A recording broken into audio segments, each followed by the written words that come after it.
आज की रात भी कुछ लोग कंफ्यूजन फैला रहे होते हैं कि जनाब ये जो महराज थी ना, ये फिजिकल नहीं थी, ये तो ख्वाब में हुई थी।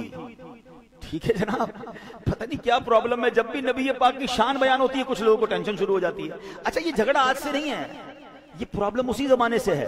अब मैं आज क्लियर कर देता हूं आपको, बच्चे नौजवान काफी सारे आए हुए हैं।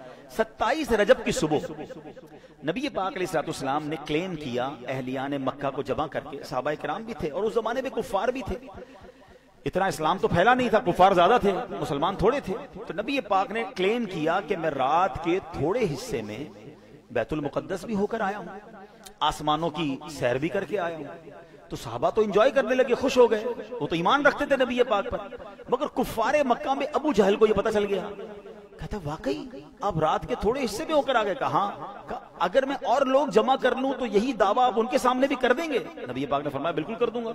उस बदबख्त ने क्या किया, मक्के के दूसरे कुफ्फार को जमा किया। सुनो, आओ आओ, जो अल्लाह का नबी अपने आप को कहते हैं क्या कह रहे हैं। जैसे नबी पाक को कहा जरा दोबारा फरमाइए, प्यारे आका ने वही फरमाया कि मैं रात के थोड़े हिस्से में बैतुल मुकद्दस से होकर आ गया। हदीस का खुलासा बयान कर।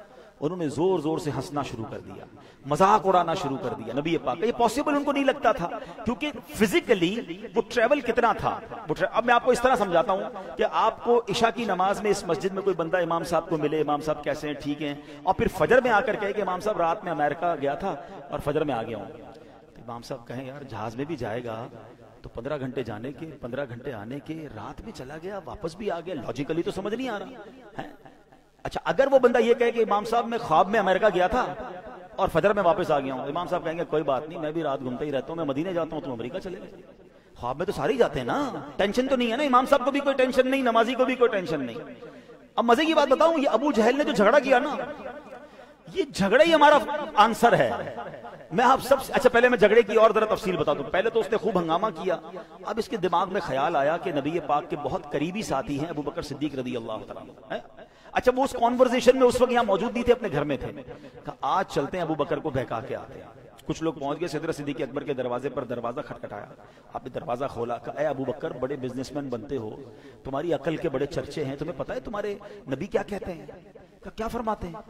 कहा वो कहते हैं रात के थोड़े हिस्से में बैतुल मुकद्दस होकर आ गए। अच्छा, मैं कंफ्यूजन दूर कर दूं नौजवानों की कि क्या वाकई इतना दूर था कि आ नहीं सकता था कोई? उस जमाने में मक्के से बैतुल मुकद्दस जाना 1 महीने का रास्ता था। अगर घोड़े पे भी जाते, ऊंट पे भी जाते, और तो कोई ट्रेवल था नहीं ना। 1 महीना जाना, 1 महीना वापस, लॉजिकली तो पॉसिबल नहीं था। है जैसे हम सोच रहे कि ईशा पढ़ के अमेरिका भी गया और वापस आ गया, वो तो 1 महीने का रास्ता था। तो हज़रत अबू बकर सिद्दीक को जब कहा कि अबू बकर पता है तुम्हारे नबी क्या कहते हैं? क्या फरमाते हैं? क्या फरमाया रात के थोड़े हिस्से में बैतुल मुकद्दस से होकर आ गए हैं। सिद्दीक अकबर ने कहा क्या वाकई मेरे नबी ऐसा कहते हैं? अच्छा, हो सकता है जो सवाल करने गया हो ना, उसने कहा जनाब आज लगता है तीर निशाने पे पड़ा है, अबू बकर माद अल्लाह हिल जाएंगे। कहा यही कह रहे हैं, रात के थोड़े हिस्से में बैतुल मुकद्दस होकर आए हैं।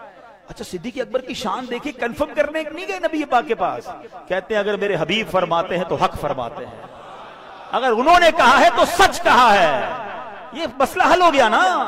मुझे बताओ, उस जमाने से लेकर आज तक जो आशिक मेराज के वाक़े पर झूम रहे हैं, जो खुश हो रहे हैं, वो सिद्दीक अकबर की अदा को अदा कर रहे हैं, और आज भी जो कंफ्यूजन फैला रहे हैं वो अबू जहल की अदा को अदा कर रहे हैं। गुलाम मुस्तफा का काम मानना है। वो पंजाबी लोग बड़ा प्यारा जुमला कहते हैं असी मनन वाले हैं, सोचण वाले नहीं है। जब नबी पाक ने फरमा दिया तो फिर मानना ही है ना। अच्छा, अब चलें, फिर भी दलील की जरूरत तो नहीं है, हदीस में आ गया, कुरान में आ गया, साडा कम मनना है, मगर फिर भी चलो लॉजिकली समझा देता हूं। अबू जहल का ये झगड़ा करना और सिद्दीक अकबर के दरवाजे तक जाना, ये क्या बता रहा है? क्या नबी पाक का क्लेम ये था कि मैं ख्वाब में गया हूं? अकलमंद लोग समझे मेरी बात। अगर प्यारे आका ने यह दावा किया था कि मैं ख्वाब में गया हूं, तो झगड़ा कौन सा था भाई? हम भी रोज ख्वाब में घूम रहे होते हैं। नहीं, नबी पाक का क्लेम ही यही था कि मैं फिजिकली अपने जिस्म अकदस के साथ बैतुल मुकद्दस भी गया हूं, रब की बारगाह में भी गया हूं। ये झगड़ा बता रहा है कि सरकार दो आलम ने यही फरमाया था कि मैं जिस्मानी तौर पर गया हूं, और हमारा अकीदा भी यही है। मसला हल हो गया, टेंशन क्लियर हो गया। अच्छा, अब एक और मसला भी हल कर दूं। सुभान अल्लाह, महराज की रात हमारे कितने सारे प्रॉब्लम भी सॉल्व हो रहे हैं। जिंदगी में आपके पास हर इंसान के कुछ सीक्रेट्स होते हैं, कुछ राज होते हैं, बंदा छुपा के रखता है, और रखना भी चाहिए। हर किसी को ना बता दिया करो, फिर बाद में खुद ही परेशान होगी। कि बंदा राज़े दिल बताकर, वो कहते हैं ना, क्या है वो, गुल से बू निकल जाती है तो बेकार होता है, और राज़े दिली किसी को बताकर बशर जो है वो बाज़ औक़ात खार होता है। ना बताया करो हर राज किसी को, लेकिन आपका कोई सबसे बड़ा सीक्रेट है, सबसे बड़ा, किसी को नहीं बताया, और आपका कोई इतना क्लोज है, इतना प्यारा है कि आप अपनी जिंदगी का सबसे बड़ा राज उसे बता दें। जब आप सबसे बड़ा राज बता दें तो क्या छोटी छोटी बातें छुपाएंगे उससे? या तो बताएंगे नहीं।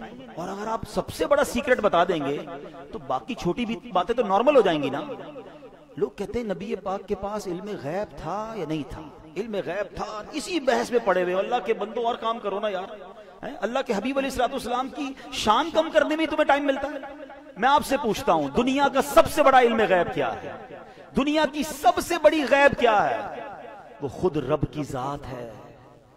अल्लाह से बड़ा कोई गैब, क्योंकि दुनिया में किसी ने नहीं देखा ना। What is the meaning of गैब? अनसीन नॉलेज, जिसको कोई नहीं देख सकता।